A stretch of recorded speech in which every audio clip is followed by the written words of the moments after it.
Shalom. This week's Torah portion is Parashat Bo, beginning in chapter 10 of the book of Exodus, Sefer Shemot. The devastating plague of locusts, followed by the plague of thick, immobilizing, and terrifying darkness, they prepared the way for the 10th and final plague that the Master of the universe brought against Egypt, the slaying of the firstborn, which brought divinely executed judgment to every Egyptian household, revealing God's total control over creation. It was this plague that actually led to the Exodus, that great moment of Israel's departure from Egypt after years of exile and bondage. In chapter 12 of our portion, we learn that it was at midnight that Hashem smote every firstborn in the land of Egypt, from the firstborn of Pharaoh sitting on his throne to the firstborn of the captive who was in the dungeon, and every firstborn animal. Pharaoh rose up at midnight, he and all his servants and all of Egypt, and there was a great outcry in Egypt, for there was not a house where there was no corpse. So what is up with the firstborn? What's it really all about? And what makes them so special? That's what we want to explore today, the concept of the firstborn. While the prior plagues weakened Egypt economically and psychologically, the events of this night were a very personal ordeal for Pharaoh. He himself was a firstborn, and so he anticipated that his own death was drawing near. Indeed, Torah records that he was only spared because of God's direct intervention, that he may survive to bear witness. This is the meaning of God's words earlier in Exodus chapter 9 and verse 16. However, for this I have let you endure, in order to show you my strength, and so that my name may be declared throughout the world. This last overwhelming plague was a harsh reality check for this charlatan, a direct message from the God of whom he had said, I don't know him. Pharaoh was terrified and humbled and humiliated, at least for the moment he was, realizing that there was nothing to protect him. His own firstborn son did die. The Midrash Haggadol vividly describes Pharaoh clutching the lifeless body of his own firstborn son, begging Moshe and Aaron to leave immediately. Now he was in a hurry to send the Israelites out of Egypt, uttering the words, "Rise, go out from among my people," as we read in chapter 12 and verse 31. His pride now shattered, his willpower and resistance completely broken, Pharaoh had no choice but to comply with God's will. Thus, the slaying of the firstborn was the decisive blow, the final and climactic act that became the agent of redemption, demonstrating God's absolute sovereignty. Unlike the earlier plagues, which targeted only nature or property, the death of the firstborn struck at the heart of Egyptian families. The firstborn represented the strength and pride of Egypt, and their death was deeply personal and irreversible, broadcasting God's ultimate authority over life and death. Midrash vividly describes the dramatic scenes as the plague of the firstborn unfolded throughout Egypt on that awesome, terrifying night of judgment. The Egyptians were awakened by loud screams and wailing in the middle of the night. The angel of death moved swiftly from house to house, striking down firstborns regardless of their age or social status. Pharaoh himself ran through the streets, witnessing the devastation as recorded in Midrash Tanchuma. The verse in chapter 12 and verse 30 states, "There was not a house where there was no one dead," and our sages explain that this is to be understood quite literally, because in homes where there was no firstborn male child, the head of the household or its most prominent member would die instead.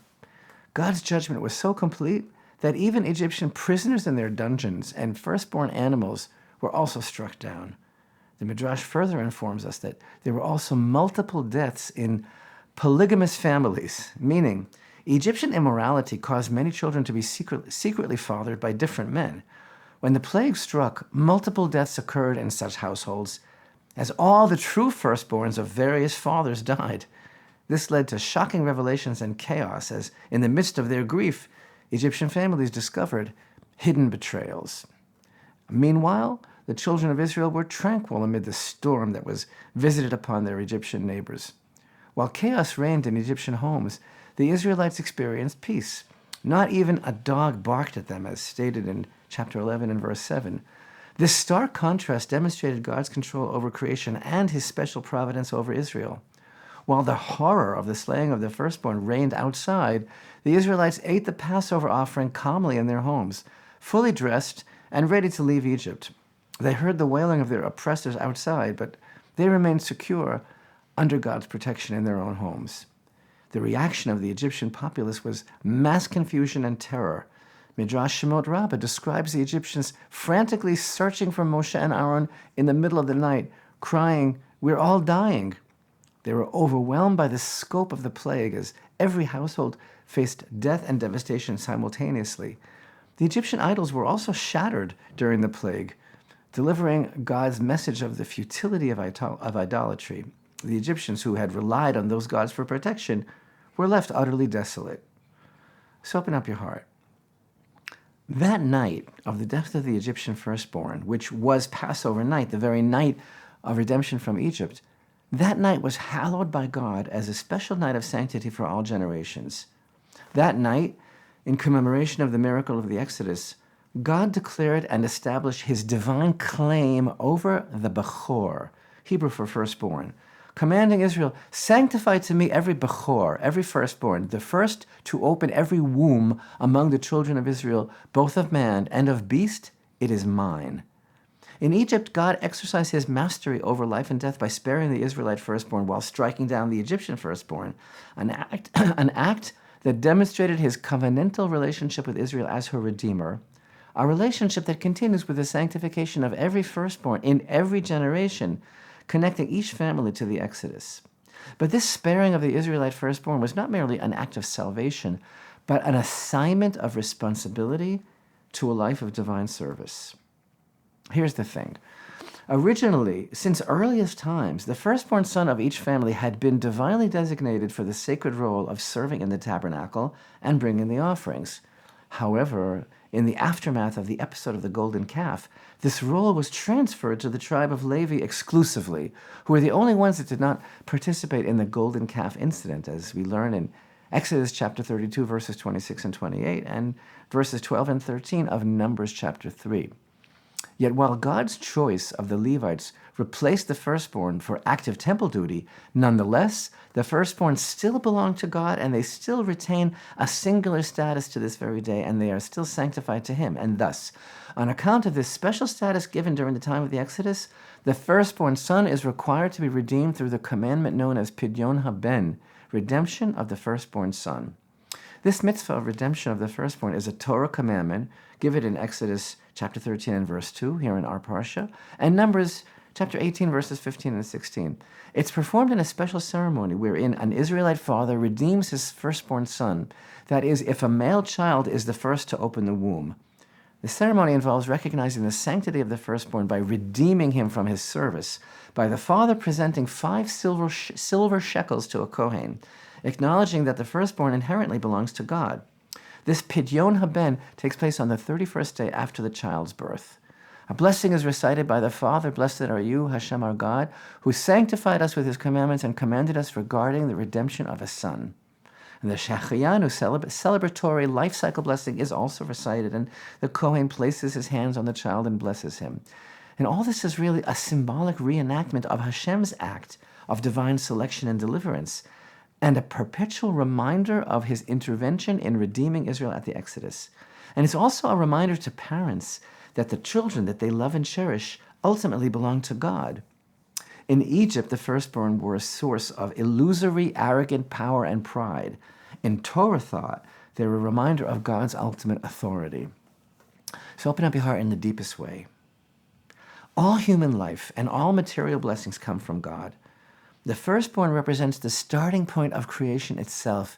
Just as the firstborn opens the womb, creation is God's first act and is inherently holy. And this reflects a broader Torah principle that the first always belongs to God, as exemplified by such concepts as the first fruit offering and the tithes. The redemption of the firstborn acknowledges that all life is a gift from God and reminds us that with that gift of life comes responsibility. It symbolizes the transfer of ownership from human to divine. The redemption of the firstborn expresses gratitude, and in a sense, it's giving a gift back to the Creator. When God struck the Egyptian firstborn on the night of the Exodus, it was not simply divine retribution, it was a divine revelation that all life ultimately answers to its Creator. And in that moment, as chapter 13 and verse 2 tells us, God claimed the firstborn of Israel as his own. And from that moment on, every pete rechem, the first to open the womb, was to be set apart, to be dedicated to God.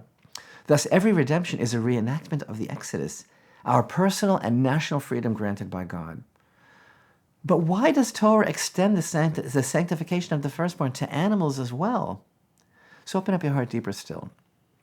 The Egyptians deified animals, particularly sheep, and revered the power of nature as supreme. The Torah's commandment to sanctify and redeem the firstborn of animals reorients this perspective. Animals are not divine, they are creations, subject to God's will. Thus, the inclusion of animals in the Torah's command conveys the universal recognition of divine sovereignty over all life.